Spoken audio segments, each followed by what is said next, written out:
in my head, I want to make this video, and I've tried to make it many different times, and I've thought about making it a lot, but whenever I sit down to make it, I'm not ever sure what it's going to look like, and anytime I try to script it, it doesn't happen, and anytime that I film part of it, I never get all the way through. So we're gonna see if this is the take. I always start these things off by saying, hello, it's been a long time. Hello, it's been a long time. I don't know why I leave and then come back with ideas that anything's gonna be different. Let's hope it is. I have no idea that it will be. But also, I'm sorry that I do this thing where I drop off the face of the earth and I don't even respond to comments that are like, are you alive? I'm alive. But let's talk about what the fuck this semester was. It's been a lot. It's been a lot. Here's what I want to talk about. I had a bunch of shit happen. And all this shit just didn't stop happening. And I never really got to a point where shit didn't happen. So that's great. That's fun. Okay? So this is not a happy video. Sorry about that. I think the last time I had a break of any kind, and I was even working during that break, but whatever, a break of any kind, was during spring break. I went to Kansas with a friend. Because, the summer, we drove home on a Friday, I slept Saturday, and I started work on a Sunday. Because that's what happens when you work at a church. And I had 2 weeks off after the end of my job, and I was recovering from a surgery, and then I came to school, and a bunch of shit happened, and I had Thanksgiving break, but that wasn't really a break, because I was working, and also it was with my family, and then I went back to school, and a bunch of shit happened, and then during, right before exams started, I got a concussion, so I couldn't take my exams, so I've kind of been studying-ish, but also just really sleeping, because my brain was not healing as quickly as they anticipated, and also, again, I was with my family, and that was not really what I wanted to be. So, I don't know when the last time I had a break was. But, every minute I wasn't sleeping or having existential dread, I was studying or doing something productive during this break. Anyway, I want to tell you what happened this semester, because, for anybody who's going to college, I want you all to, know it can be a hot mess sometimes. And it's not oh, my roommate was shitty, roommate drama, whatever, those type of vlogs, or I failed all my classes, those type of videos, or whatever. Sometimes, you can have your life together on the outside, and people can be great. Well, there's one story about someone not being great, but and things still can suck, and you can have the best job in the world, and things can still suck, right? That's just how it is. So we have all of this leftover stress from not having had a break, from having this whack time. There's a lot of stuff from my job this summer, had this whack experience at a camp we took our kids to, and that was a fun time. Just a lot of stress that I did not have any place to put it. I felt super out of control, so I had all of this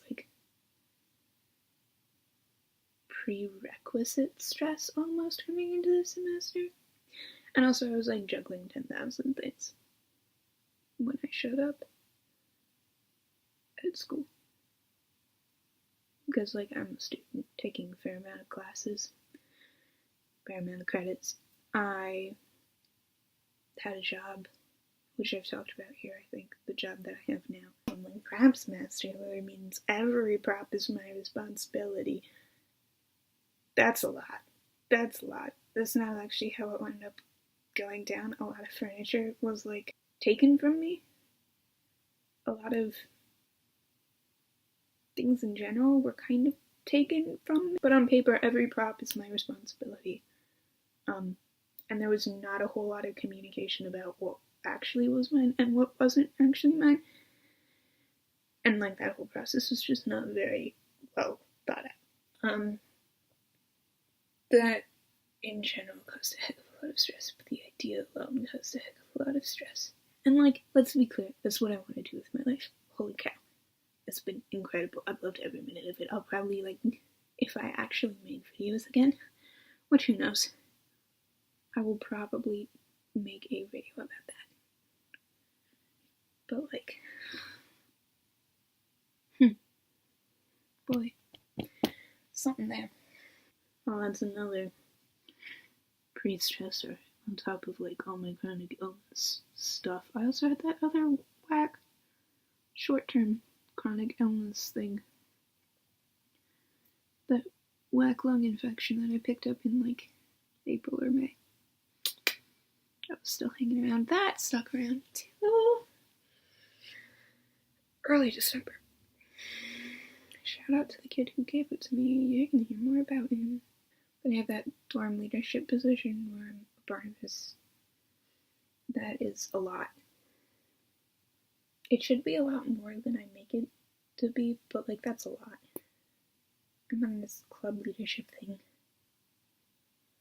And then there's just like being a human, which is as taxing as you let it be. It's always going to be taxing, but you can make it more taxing, whatever. There's a lot of like relationships I felt very out of control with, one in particular, which we'll talk more about later. But like, I just felt very like I was in charge of more than I'd ever been in charge of, and I was in control of less than I'd ever been in control of. Also, I had throat surgery like at the end of the summer. Y'all saw that, and you can't really eat. So I lost a fair amount of weight after that, just by virtue of, you know, like my throat having been sliced open and you can't eat. I don't like. There was positive feedback, and that plus like control plus like whatever. Your kid developed a whack eating disorder. It's not a whack eating disorder as far as eating disorders go. It was like really not whack, but like your kid's brain went whack and developed an eating disorder. There it is. I like didn't eat a lot because I felt so very out of control, and that was the one thing I could control. So I want to be very clear. Food's important. Nutrition's important. I think the relationship a lot of people have with their bodies is unhealthy. And I think there's like appropriate times and places to have conversations about like, is weight loss ever like a good thing to aspire towards? But if you are going to attempt to lose weight, starving yourself, restricting calories to like an unhealthy degree, not by like what you think is unhealthy, but by like what science thinks is unhealthy, because like you cannot necessarily trust yourself to be the best. That is not the way to go, because like it got real bad real fast, and I, by like the grace of God and the grace of my friends, and like sitting in my room able to make this video. I don't know where I'd be, but I like could be in an inpatient facility. I could be like in a regular hospital. I could be like, maybe I could be dead by now, because like with all the other weird chronic illnesses I have going on. So it got really bad really fast, and I never lost enough weight to actually like receive the diagnosis of anorexia. So like, let's also be clear on that front. You don't have to wait until you're like sick enough to receive help. There is never going to be a sick enough. This disease is not just going to be like satisfied one day. It's it's gonna be satisfied when you're dead. There are two, like, outcomes to eating disorders. One is recovery and the other is death. And like, you might think I'm being a little dramatic, like, oh, how's it been? Like, you're so dramatic. I'm just, I'm just partaking in this unhealthy behavior that, like, insert your own particular brand of unhealthy behavior here. I'm not gonna list examples because I don't think that's a responsible thing to do. Doesn't mean that, like, I'm gonna actually die, and that you kinda, if you aren't gonna get help. I was nowhere near, like, a traditionally unhealthy weight. In fact, at the time that I started seeking help, I was still, according to my BMI, like, overweight. But based on how heavily I was restricting, the therapist I saw at my school's Center for Counseling and Wellness said that, like, if I did not increase my intake to her satisfaction by the next time I saw her, she was going to send me to inpatient treatment. Also, let's be clear that not all eating disorders are restriction based. Whatever you've got, go get up for it. Please. Please. So that was, like, one thing going on in my life this semester. And I'm not really sure that it's not, like, done going on. It will, like, continue going on for however long. I have whack food thoughts. But, like, I'm eating science normal amounts of food, not sick me normal amounts of food. So that's both not going on anymore and going on still. It's weird. Talking about it's weird. Then is, like, we kind of dealt with that hurdle, and then it was like our show opened. I think I have these in order, I don't know. Our show opened, and I'm, like, gonna talk about that because our fall show, prepping that was a mess. CTC's Capital Theater Company.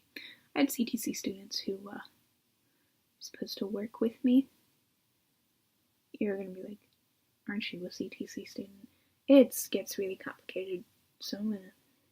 There's the Calvin Theater Company as, like, the entity that produces shows and, like, is the name, the branding, whatever. As, like, the institution. Then there's Calvin Theater Company, the class, which is all these people who are taking things for credit.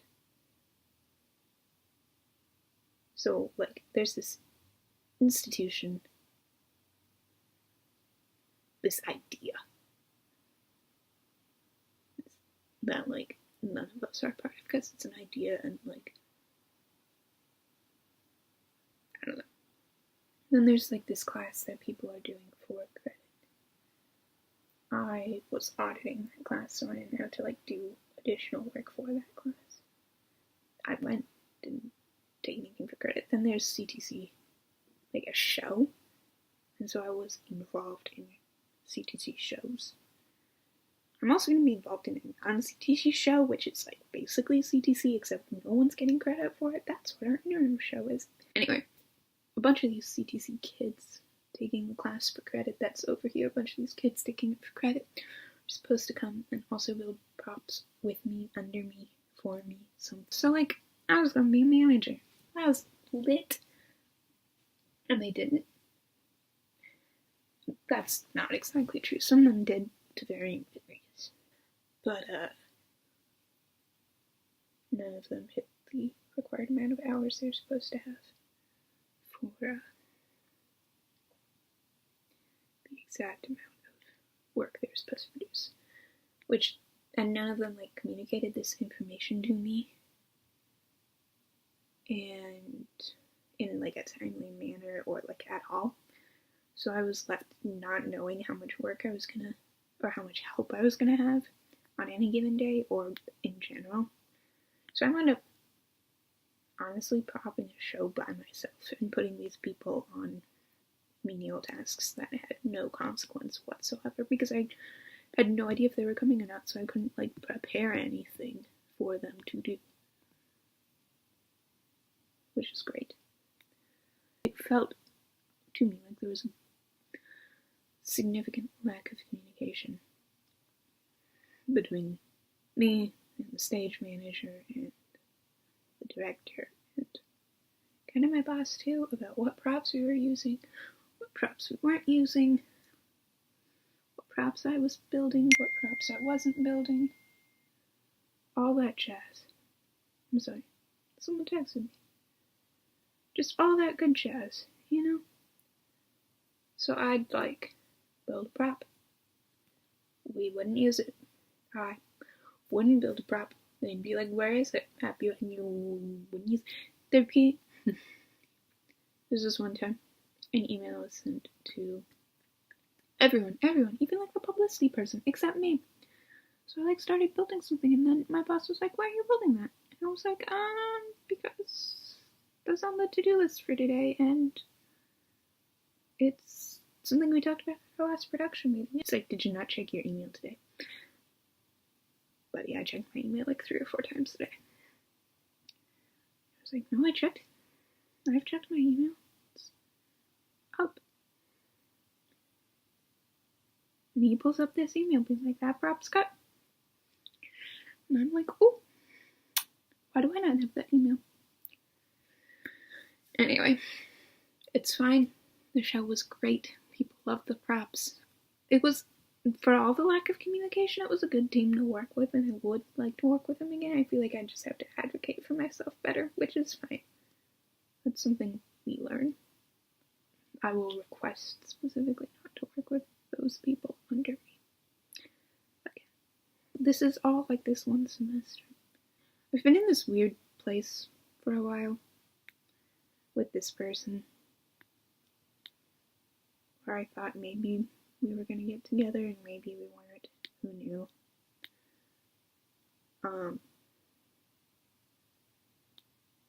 But like, is a weird maybe relationship. And then a whole bunch of stuff went down.